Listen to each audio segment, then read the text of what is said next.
देखिए, अभी हम आपको दीन इलाही धर्म के बारे में बताएंगे। यदि इस वीडियो को शुरू से आखिर तक देख लें तो आपको पूरा पूरा समझ में आ जाएगा। दीन ए इलाही धर्म के बारे में यदि चर्चा करें तो इस धर्म की स्थापना सम्राट अकबर ने 1582 ईस्वी में किए थे। दीन इलाही धर्म की स्थापना किसने किया था? अकबर ने। कब? 1582 ईस्वी में। कारण यह था कि अकबर के शासनकाल में बहुत सारे हिंदू मुस्लिम अन्य धर्मों के लोग एक दूसरे से झगड़ रहे थे, लड़ रहे थे। अकबर को लगा कि जरूर इन सभी धर्मों में कुछ न कुछ कमी होगा। जब सभी धर्मों के गुरु से बात किए, पता चला कि कोई धर्म पूर्ण नहीं है, यानी कि कोई भी धर्म नहीं है जिसमें कि जरा से भी कुछ कमी ना हो। अर्थात यह अकबर को लगा कि हर एक धर्म में कुछ न कुछ कमी है। हालांकि अच्छाइयां तो बहुत है, लेकिन कुछ न कुछ कमी है। तो सम्राट अकबर को ऐसा लगा कि क्यों न एक ऐसा धर्म बनाया जाए जो सभी धर्मों के अनुकूल हो और उनके बाद सभी धर्मों से अच्छा धर्म हो। जैसे कि इस्लाम धर्म की स्थापना किए थे हजरत मोहम्मद पैगंबर साहब ने, और बौद्ध धर्म की स्थापना किए थे गौतम बुद्ध ने, जैन धर्म की स्थापना किए थे ऋषभ देव ने। उसी तरह से दीन ए इलाही धर्म की स्थापना किया किसने? अकबर ने। फिर से सुनिए, अकबर ने दीन ए इलाही धर्म की स्थापना 1582 ईस्वी में किए। स्थापना करने से पहले, दीन ए इलाही धर्म को बनाने से पहले अकबर सभी धर्मों के गुरु के पास गए थे और उन धर्मों के बारे में जानने का प्रयास किए थे, और सभी धर्मों में जो अच्छे अच्छे गुण थे उन सभी गुणों को एकत्रित करके एक नया धर्म बनाए, जिसे हम कहते हैं दीन ए इलाही धर्म। दीन ए इलाही धर्म के बारे में यदि चर्चा करें तो यह धर्म मुख्य रूप से हिंदू और मुस्लिमों को देखते हुए बनाया गया था। किनको किनको देखते हुए? हिंदू और मुस्लिमों को। हालांकि इसमें सिख, पारसी इत्यादि धर्मों का भी संकलन है दीन इलाही धर्म में, लेकिन मुख्य रूप से जो यह बनाए गए थे हिंदू और मुस्लिम धर्म को देखते हुए यह धर्म बनाया गया था अकबर के द्वारा। देखिए, दीन इलाही धर्म की स्थापना 1582 ईस्वी में सम्राट अकबर ने किए थे। देखिए, दीन ए इलाही धर्म का ही दूसरा नाम है तौहीद ए इलाही। दीन ए इलाही धर्म का दूसरा नाम क्या है? तौहीद ए इलाही। यदि कोई पूछे दीन ए इलाही धर्म की स्थापना किसने किया तो कहिएगा अकबर ने। यदि कोई पूछे तौहीद ए इलाही धर्म की स्थापना किसने किया तो यह भी किसने? अकबर ने, क्योंकि दीन ए इलाही धर्म का ही दूसरा नाम है तौहीद ए इलाही। देखिए, दीन ए इलाही धर्म को बनाते समय अकबर ने यह सोचे थे कि यह धर्म बहुत अच्छा चलेगा। क्यों? क्योंकि इसमें सभी धर्मों के अच्छे गुणों को लिया गया, और मुख्य रूप से भारत वाले क्षेत्रों में हिंदू और मुस्लिम की आबादी ज्यादा है। इसलिए सम्राट अकबर को लगा था कि इस धर्म में अधिक से अधिक हिंदू और मुस्लिम के ही बातों को जोड़ा जाए, और दीन इलाही धर्म जो मुख्य रूप से आधारित है हिंदू और मुस्लिम धर्मों के अनुसार है। देखिए, दीन इलाही धर्म में हिंदू और मुस्लिम को आपस में जोड़ने का प्रयास किया गया था। दीन इलाही धर्म में हिंदू और मुस्लिम को आपस में क्या करने का प्रयास किया गया था? जोड़ने का। दीन इलाही धर्म के बारे में और थोड़ा बात करें तो दीन इलाही धर्म न तो पूर्ण रूप से हिंदू से संबंधित थे और न ही मुस्लिम से। यह दोनों संप्रदाय, दोनों धर्मों से जुड़े हुए थे। कौन सा? दीन इलाही धर्म। देखिए, हो सकता है कोई पूछे दीन इलाही धर्म की विशेषता बताएं, तो आपको यह बताना है कि दीन इलाही धर्म को अकबर ने हिंदू और मुस्लिम को आपस में जोड़ने के लिए बनाए थे। हिंदू और मुस्लिम को आपस में जोड़ने के लिए बनाए थे।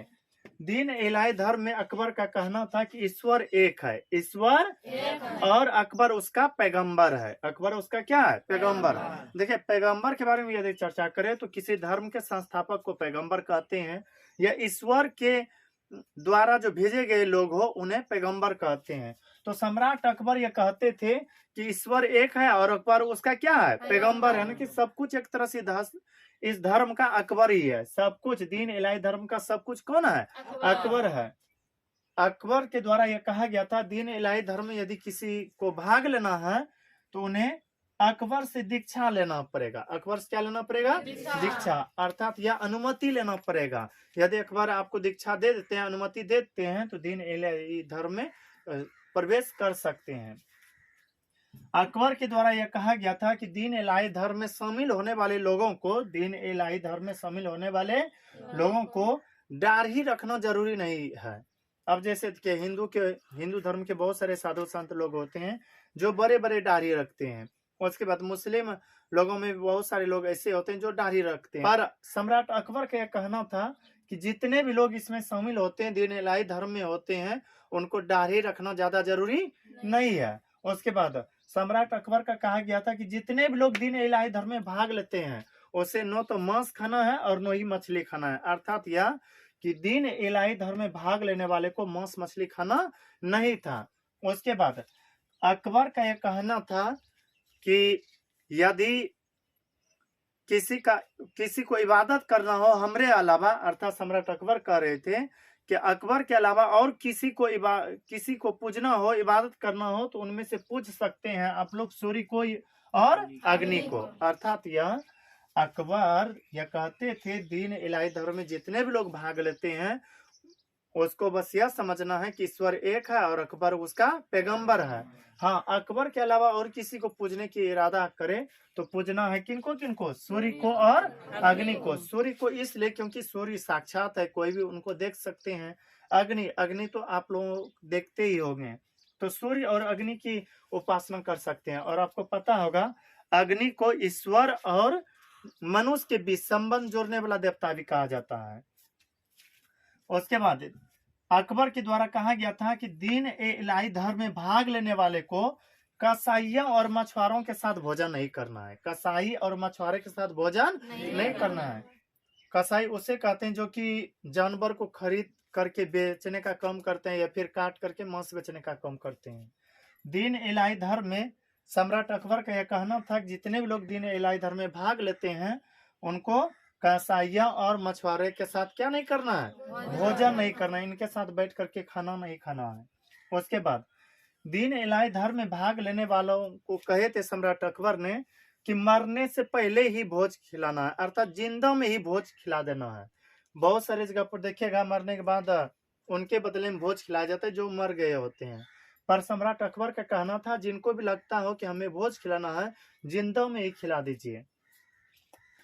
दीन इलाही धर्म में भाग लेने वाले को मंदिर और मस्जिद जाना जरूरी नहीं था। देखिए बहुत सारे लोग मंदिर के लिए लड़ रहे थे और मस्जिद के लिए भी लड़ रहे थे, लेकिन सम्राट अकबर का कहना था यदि आप इस धर्म में शामिल होते हैं तो आपको न तो मंदिर जाने की आवश्यकता पड़ेगा और न ही मस्जिद जाने की आवश्यकता पड़ेगा।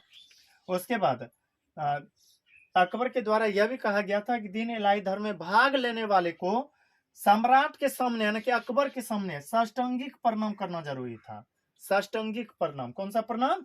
साष्टांगिक प्रणाम। और दीन इलाही धर्म में भाग लेने वाले को अल्लाह अकबर और जल्ले जलालहू बोलना जरूरी था। अल्लाह अकबर और जल्ले जलालहू बोलना जरूरी था।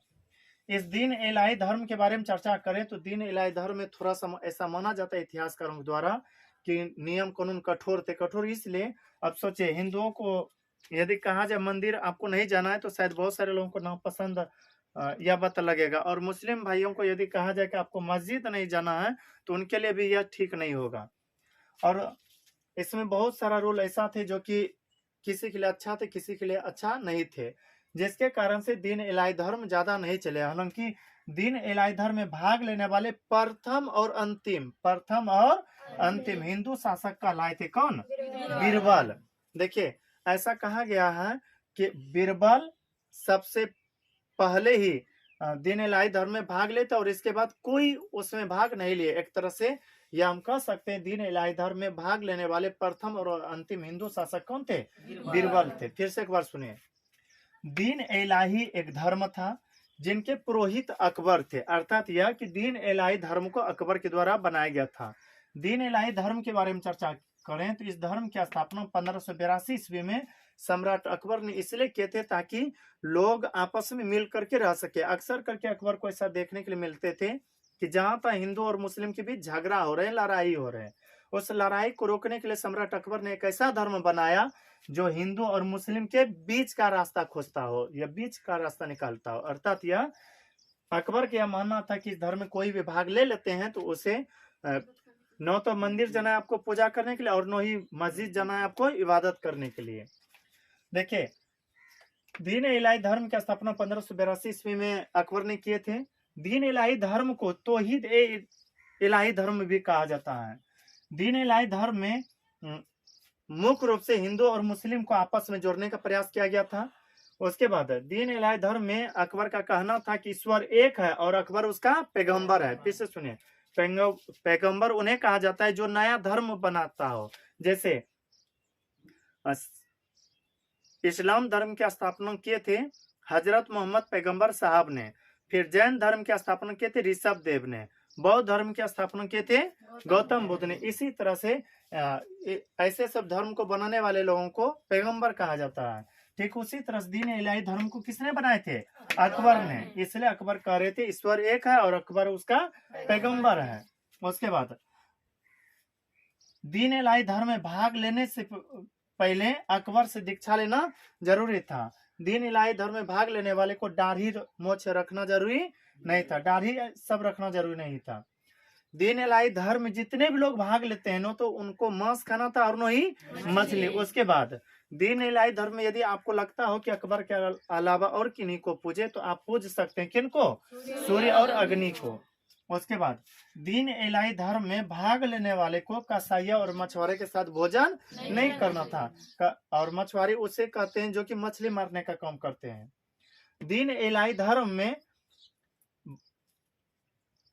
भाग लेने वाले को मरने से पहले भोज कराना था। मरने से पहले क्या कराना था? भोज। यानी कि जब ऐसा लगता हो कि अब हम ज्यादा वक्त नहीं जिएंगे, या फिर एक तरह से कह सकते हैं जन्मदिन पर आप भोज करा दीजिए, वह जीवित बलाई भोज होता है।